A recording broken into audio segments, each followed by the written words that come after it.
Shabbat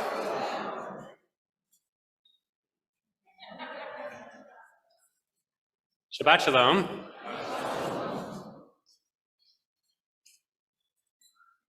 Walking down the street, I heard Hebrew. In the markets, I heard Hebrew. I saw Hebrew on the street signs and on restaurant awnings. For just a second, I might have thought that I was in Tel Aviv. But no, it was Bangkok. As some of you know, I just returned from Thailand, where I visited one of my sons who's having a semester abroad. There's much to tell about the trip that I'll mostly leave for another time, but I did want to share with you one thought about Israel as we prepare for Tfilah L'Shalom HaMedina, the prayer for the state of Israel. Last Shabbat, in a city in northern Thailand, during Shabbat lunch, an Israeli was giving a Dvar Torah. He explained that he had recently made Aliyah. He had recently moved to Israel, and he was quickly acclimating to his new home. He got his Tudat HaZahut, his Israeli identity card, but he said that in order to become truly Israeli, in order to develop an Israeli identity, it wasn't enough just to have a Tudat, an identity card. First, he had to take a trip to Thailand. They got a good chuckle because Israelis love Thailand, and that's why you hear Hebrew all over. Lest you think that now is a good time to get out of Israel and go to Thailand, or really anywhere else. I actually didn't get that sense from the dozens of Israelis that I met. It's true that right now some Israelis are considering moving their businesses and moving their dollars out of Israel because of the instability. But rather than heading out of Israel, hundreds of thousands of Israelis are also heading to the streets to protest. Ein li eretz acheret. I don't have any other land, they say, and they sing. This has been a difficult week that saw Palestinian terrorists kill two Israeli brothers, Hallel and Hegev Haniv, and in a second attack, kill an American Jew, Ilan Ganeles.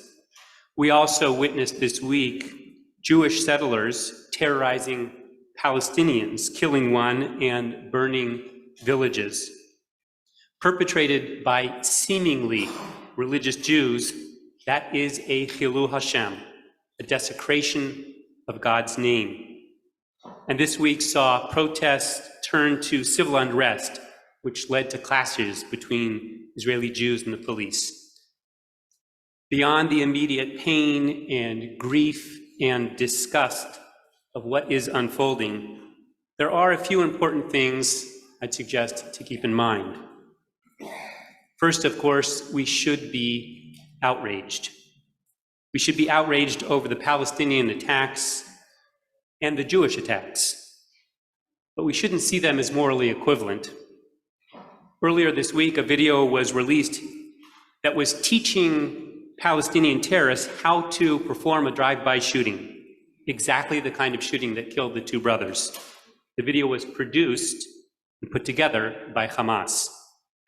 So while Hamas officially endorses and encourages such terrorist activities, the Israeli government officially discourages settler violence. The president and the prime minister condemned the settler attack, and everyday Israelis donated over 1 million shekels for Palestinian victims of this pogrom. Second, while the Israeli government officially discourages settler violence, unofficially, it backs it. For a long time, with a wink and a nod, they have given mostly a slap on the wrist to settlers who have perpetrated such violence. For years, settlers have been terrorizing Palestinians, attacking them physically, burning their property, such as their trees, vandalizing their mosques, and more. Now, with some government ministers unequivocally supporting such Jewish rampages, some settlers are increasingly emboldened. Third thing to keep in mind, don't let all of this distract you from Iran, where this week a US official reported that the Iranians have enough material to make a nuclear device in just 12 days. Add to this toxic brew the proposed judicial reforms being pushed through by the legislature, and you have a very volatile situation. Thailand's sounding pretty good. And it actually just got easier to get there for Israelis in a positive sign of warming relations, thanks to the efforts of the government. Warming relations with neighboring Arab states. Israel recently negotiated a deal with Oman to allow Israeli planes to enter their airspace. And this week was the first flight of El Al to Bangkok that cut off 2.5 hours to the flight. There are so many things that are seemingly on fire. I wish I had a crystal ball to give answers to my many questions. Or in the language of the Parsha, I wish I had an Urim v'Tumim to light the way. Recall, the Urim v'Tumim was an instrument of discernment and decision-making worn by the Kohen Gadol. When he had a question of national importance, these gemstones on this breastplate, the Urim v'Tumim, they would light up and they would provide the answer. For example, at the end of the 40 years when the Israelites were about to enter Canaan, Joshua consulted with the Urim v'Tumim and asked which tribe should enter Israel first. And the letters Yud, Ayin, Lamed, Hey lit up to suggest Yehuda Ya'aleh, the tribe of Judah, should go up first. Now, admittedly, even with an Urim v'Tumim, answers were not always clear. When Eli the priest saw Hannah act in an unusual manner, he consulted with the Urim v'Tumim, saying, "What's going on with Hannah?" And the letters Shin, Chaf, Resh, Hey lit up. Eli read them as Shikra, she's drunk, but they actually were saying Kshera, she's kosher. Even with a holy divining mechanism, knowing answers to questions of national importance is challenging. Few leaders have any good answers, or even any answers at all, how to deal with the Palestinians, the Israelis, and increasingly with the Jews. But this much I'd suggest is clear. Recall that there were two pieces worn by the Kohen Gadol on this breastplate of decision. There was the Urim v'Tumim, and it was mounted in what was called the Choshen HaMishpat, the breastplate of judgment. The Choshen HaMishpat was a square-shaped piece of cloth made of wool and linen and dyed purple, and it was folded into a pocket into which the Urim v'Tumim was placed. Now listen to the description from the Torah. It says, "V'nisa Aaron et mishpat al libo."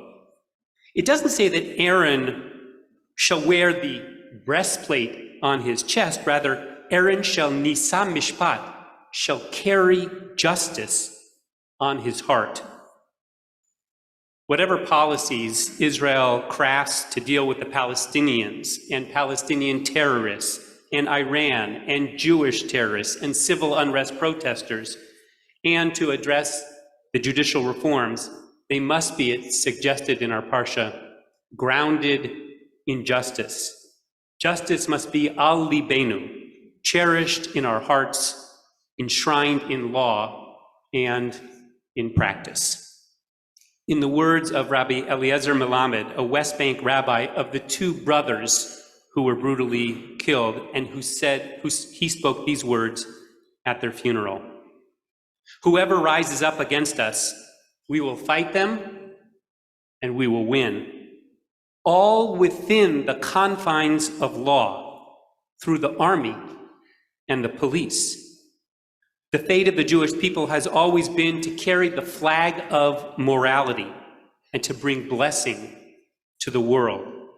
We did not return to our land, he concluded, to dispossess Arabs of their property, but to add blessings to to the world. Let's turn in our Siddurim to page 148 as we rise. Sally will lead us in a prayer for our country, followed by Tefillah L'Shlom HaMedinah, prayer for the state of Israel. Page 148.